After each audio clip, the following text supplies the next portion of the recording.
Assalamualaikum warahmatullahi wabarakatuh. Salam dan bahagia untuk kita para guru di seluruh Indonesia. Bapak Ibu guru, perkenalkan nama saya Supriyanto. Saya bertugas di SD Negeri 18 Indralaya Utara, Kabupaten Ogan Ilir, Provinsi Sumatera Selatan.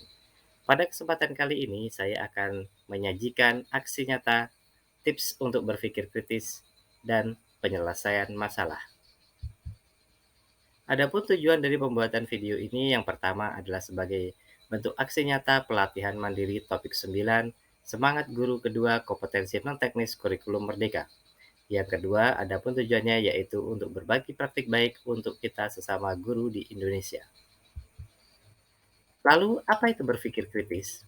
Berpikir kritis dapat diartikan adalah suatu kemampuan untuk berpikir dengan rasional dan tertata, yang bertujuan untuk memahami hubungan antara ide dan atau fakta. Pemikiran kritis merupakan sesuatu yang bisa membantu kita dalam menentukan apa yang kita percayai. Lalu, bagaimana peran kita dalam membantu murid-murid kita untuk terbiasa berpikir kritis? Ada 3 tips yang akan saya bagi pada kesempatan kali ini. 3 tips untuk kita, para guru, dalam membantu murid-murid kita untuk melatih berpikir kritis di kelas. Yang pertama, mendorong rasa ingin tahu dan ingin belajar murid. Bantu anak-anak untuk mengejar rasa ingin tahunya.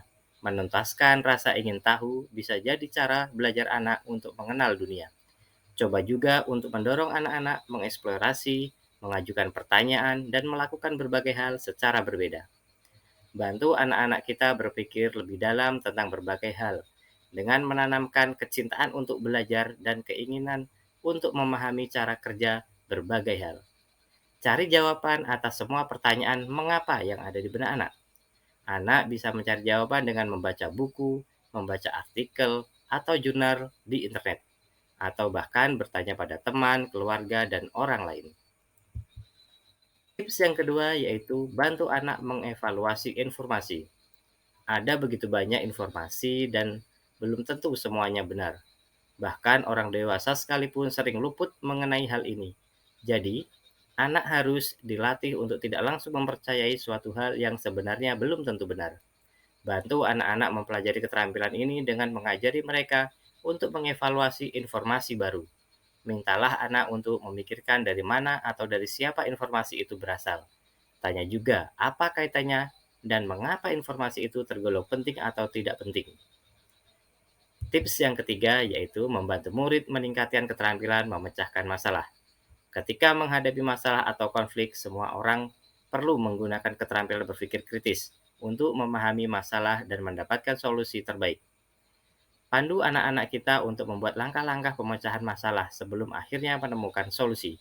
Misalnya, ketika memecahkan vas bunga, anak perlu tahu kalau solusi untuk hal tersebut bukan hanya untuk meminta maaf. Anak perlu membereskan kerusakan yang terjadi, merapikan pecahan vas bunga, membuang pecahannya ke tong sampah, mengepel lantai bila diperlukan.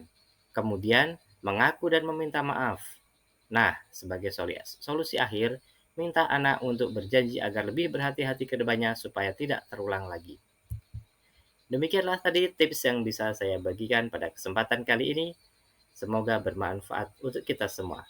Saya akhiri, wabillahi taufiq walhidayah. Wassalamualaikum warahmatullahi wabarakatuh.